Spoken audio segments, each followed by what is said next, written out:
আজকে আমরা সাফা এবং মারওয়ার যে ইতিহাস সেটা নিয়ে আমরা আলোচনা করার চেষ্টা করব ইনশাআল্লাহুল আজিজ। মা হাজারা আলাইহিস সালাতু ওয়াস সালামের কাছে যে খেজুর এবং পানি ছিল সেটা শেষ হয়ে যায়। মা হাজারা আলাইহিস সালাতু ওয়াস সালামের সন্তান ইসমাইল আলাইহিস সালাতু ওয়াস সালামের বুক ধরফর করছিল, অথবা রাবি বলছিলেন তিনি মাটিতে পড়ে ধরফর করছিলেন। আল্লাহ সুবহানাহু ওয়া তাআলার পক্ষ থেকে নির্দেশ জানার পরে মা হাজারা আলাইহিস সালাম সবর ধরেছিলেন। আহলে হাদিস আন্দোলন বাংলাদেশ।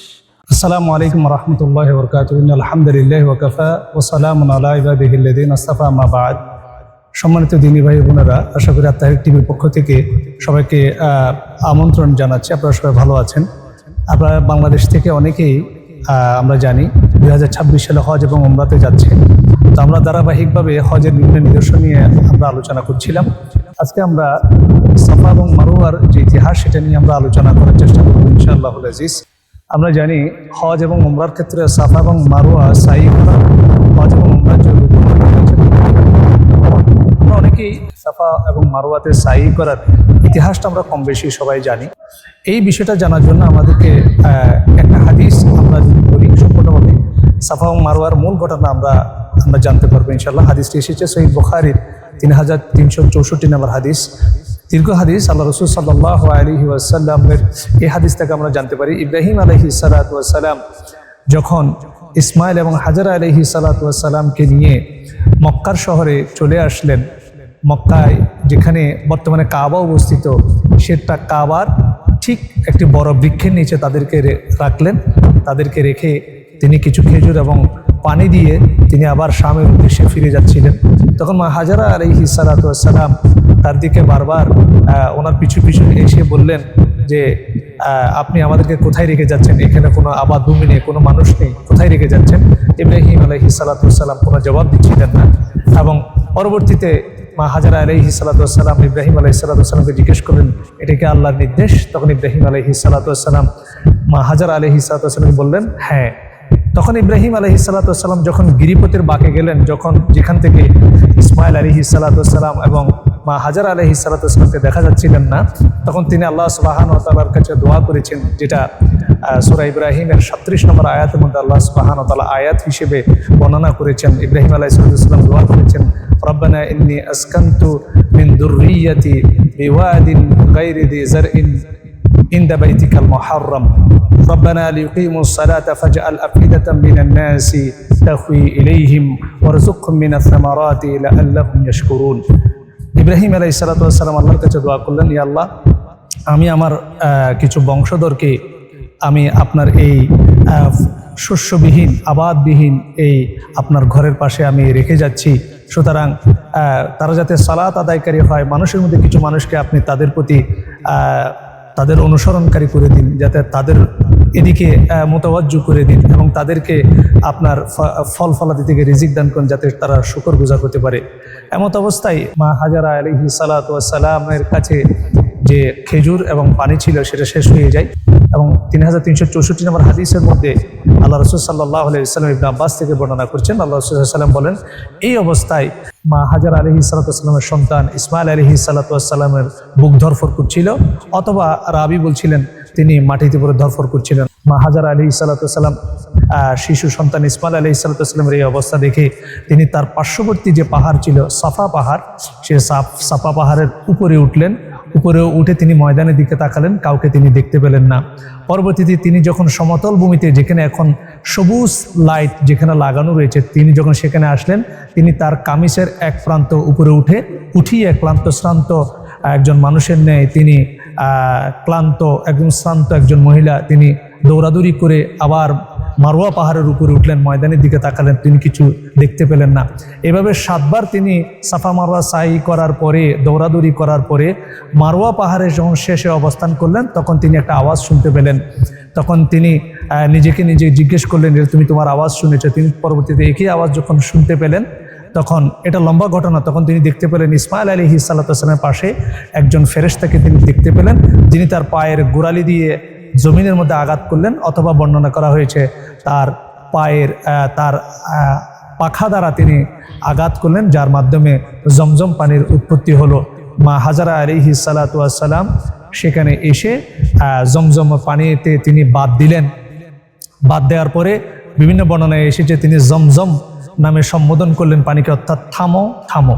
সেখান থেকে জমজম পানির উদ্ভব হিসেবে অনেকে বর্ণনা করেছেন।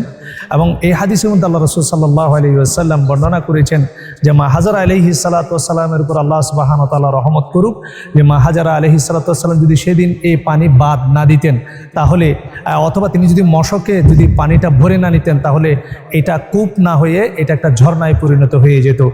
যে মা হাজারা আলাইহিস সালাম, অনেক লম্বা ঘটনা, মা হাজারা আলাইহিস সালাতু ওয়াস সালামের যে অনুপম কীর্তি, পরবর্তীতে এই পানিকে, পানির উপরে কিছু পাখিকে দেখে জুরহুম গোত্রের কিছু লোক এখানে আসে এবং সেখান থেকে মক্কা আবাদ হয়। আমরা এখন বর্তমানে দেখতে পাচ্ছি মক্কা আলহামদুলিল্লাহ পৃথিবীর সবচেয়ে ব্যস্ততম এবং বালাদুল আমিন নিরাপদ শহর হিসেবে প্রতিষ্ঠা লাভ করেছে। মা হাজারা আলাইহিস সালাতু ওয়াস সালামের যে আত্মত্যাগ, যে সবর, এবং ইব্রাহিম আলাইহিস সালাতু ওয়াস সালামের যে দোয়া, সে দোয়া আল্লাহ সুবহানাহু ওয়া তাআলা কবুল করেছেন। এবং মা হাজারা আলাইহিস সালাতু ওয়াস সালাম আল্লাহ সুবহানাহু ওয়া তাআলার যে পরীক্ষা, যেটা ইব্রাহিম আলাইহিস সালাতু ওয়াস সালাম বলেছেন, যে মা হাজারা আলাইহিস সালাতু ওয়াস সালাম ইব্রাহিম আলাইহিস সালাতু ওয়াস সালামের কাছে জিজ্ঞেস করেছিলেন এটা আল্লাহর পক্ষ থেকে নির্দেশ কিনা। আল্লাহ সুবহানাহু ওয়া তাআলার পক্ষ থেকে নির্দেশ জানার পরে মা হাজারা আলাইহিস সালাতু ওয়াস সালাম সবর ধরেছিলেন। জনপদহীন এই মানব শূন্যহীন, ফসলহীন, খাবারহীন এই জায়গায় শুধুমাত্র আল্লাহ সুবহানাহু ওয়া তাআলার কথা করে থেকেছেন। সুতরাং মা হাজারা আলাইহিস সালাতু ওয়াস সালামের যে কষ্ট, সাফা মারওয়াতে তিনি যে সাই করেছেন, নিদারুণ কষ্ট অনুভব করেছেন, আল্লাহ সুবহানাহু ওয়া তাআলা এত সন্তুষ্ট হয়েছেন, এত খুশি হয়েছেন, কিয়ামত পর্যন্ত উম্মতে মুহাম্মাদের জন্য আল্লাহ সুবহানাহু ওয়া তাআলা এটা হজ এবং উমরা ফরজ করেছেন হজে তামাত্তুর ক্ষেত্রে, এবং সেখানে সেটা রক্ষণ হিসেবে সাব্যস্ত করেছেন। আল্লাহ সুবহানাহু ওয়া তাআলা বলছেন ইন্না সাফা ওয়াল মারওয়াতা মিন শাআইরিল্লাহ ফামান হাজ্জাল বাইতা আও ইতামারা ফালা জুনাহা আলাইহি আন ইয়াতাওয়াফা বিহিমা ওয়া মান তাতাওয়া খায়রান ফাইন্নাল্লাহা শাকিরুন আলিম। ইনশাআল্লাহ সুবহানাহু ওয়া তাআলা বলছেন নিশ্চয় সাফা এবং মারওয়া হচ্ছে আল্লাহ সুবহানাহু ওয়া তাআলার একটা নিদর্শন। সুতরাং যারা হজ এবং উমরাতে আসবে ফালা জুনাহা আলাইহি আন ইয়াতাওয়াফা বিহিমা, সুতরাং এই দুইটা পাহাড়ের মধ্যে সাই করতে তাদের কোনো সমস্যা নেই, তাদের কোনো অসুবিধা নেই। এটা অনেক এটা লম্বা ঘটনা বর্ণনা করা হয়েছে, এটা অন্য প্রসঙ্গে। সুতরাং আমরা এখান থেকে আমরা জানতে পারি যে সাফা এবং মারওয়া আল্লাহ সুবহানাহু ওয়া তাআলার নিদর্শনগুলোর, শাইরাগুলোর অন্যতম একটি নিদর্শন। এবং প্রত্যেক হাজি হুজ্জাজদের এবং যারা মুতামির উমরা আদায়কারী তাদেরকে সাফা এবং মারওয়া সাই করতে হয়, এখানে রুকন হিসেবে সাব্যস্ত করতে হয়। আমরা জানি সাফা এবং মারওয়া এটা দুইটা পাহাড়। বর্তমানে তাওয়াফ করার পরেই আমরা দেখতে পাই সাফা এবং মারওয়া মূলত, সাফা পারওয়াটা ছিল মূলত আবু কুবাইস পাহাড়ের সাথে অ্যাটাচমেন্ট ছিল, একসাথে ছিল, এবং মারওয়া পাহাড়টা মূলত কোয়াইকিয়ান পাহাড়ের সাথে একসাথে ছিল।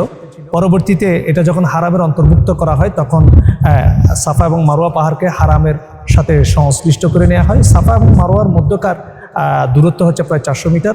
এবং সবুজ বাতি যে জায়গাটাতে হাজারা আলাইহিস সালাতু ওয়াস সালাম কামিজকে উপরে তুলে তিনি যে দৌড়েছিলেন, সেই বিষয়টাকে স্মরণ রাখার জন্য আল্লাহ রাসূল সাল্লাল্লাহু আলাইহি ওয়াসাল্লাম সহিহ মুসলিমে এসেছে, আল্লাহ রাসূল সাল্লাল্লাহু আলাইহি ওয়াসাল্লাম মা হাজারা আলাইহিস সালাম সমতল যে জায়গার মধ্যে দৌড়েছিলেন, আল্লাহ রাসূল সাল্লাল্লাহু আলাইহি ওয়াসাল্লাম সহিহ মুসলিমে এসেছে, সেই জায়গায় আসলে তিনিও দৌড়াতেন, যেটাকে রমল বা হারুয়া বলা হয়। সুতরাং এখনো পর্যন্ত হুজ্জাজ যারা মুতামির তারা এই জায়গায় আসলে এখনো পর্যন্ত তারা রমল করেন, জোরে দৌড়ান বা হারওয়ালা করেন, দ্রুত এগিয়ে যান। বর্তমানে সেটা কনস্ট্রাকশনের ইমপ্রুভমেন্টের কারণে সেই জায়গাটা সঠিকভাবে চিহ্নিত না হওয়ার সন্দেহ থেকে সেখানে সবুজ বাতি, আপনার গ্রিন লাইটিং দিয়ে দেওয়া হয়েছে, যাতে যারা হুজ্জাজ এবং যারা মুতামির যারা রয়েছেন তারা যাতে এই জায়গায় এসে তারা রমল বা হারওয়ালা দ্রুত গতিতে তারা সাফা এবং মারওয়ার যে জায়গাতে সাই করা উচিত এটা সাই করতে পারেন। আল্লাহ সুবহানাহু ওয়া তাআলা আমাদেরকে উম্মতে মুহাম্মাদিকে সাফা এবং মারওয়ার যে ইতিহাস, মা হাজারা আলাইহিস সালাতু ওয়াস সালাম যে আত্মত্যাগ, এবং এর মাধ্যমে মক্কার এই যে উম্মতে মুহাম্মাদির যে কাবা ঘরের সংশ্লিষ্ট মক্কা মুকাররমার যে আবাদ, এটা মা হাজারা আলাইহিস সালাতু ওয়াস সালাম এবং ইসমাইল আলাইহিস সালাতু ওয়াস সালামের অবদান।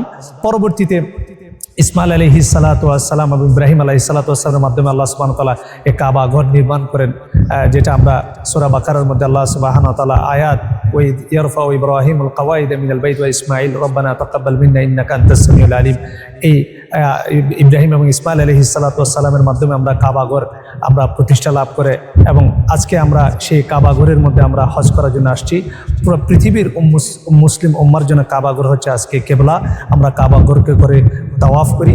ইব্রাহিম আলাইহিস সালাতু ওয়াস সালাম, ইব্রাহিম আলাইহিস সালাতু ওয়াস সালাম এবং মা হাজারা আলাইহিস সালাতু ওয়াস সালামের আত্মত্যাগ এবং সবরের একটা নিদর্শন হচ্ছে উমরা এবং হজ এবং সাফা মারওয়া সাই এবং বাইতুল্লাহ তাওয়াফ। আল্লাহ সুবহানাহু ওয়া তাআলা আমাদের প্রত্যেক মুসলমানকে বাইতুল্লাহ তাওয়াফ করার, সাফা মারওয়া সাই করার সৌভাগ্য দান করুক, তৌফিক দান করুক। আমিন। সাল্লাল্লাহু আলা নবিয়িনা মুহাম্মদ ওয়া আলা আলিহি ওয়া সাহবিহি আজমাইন।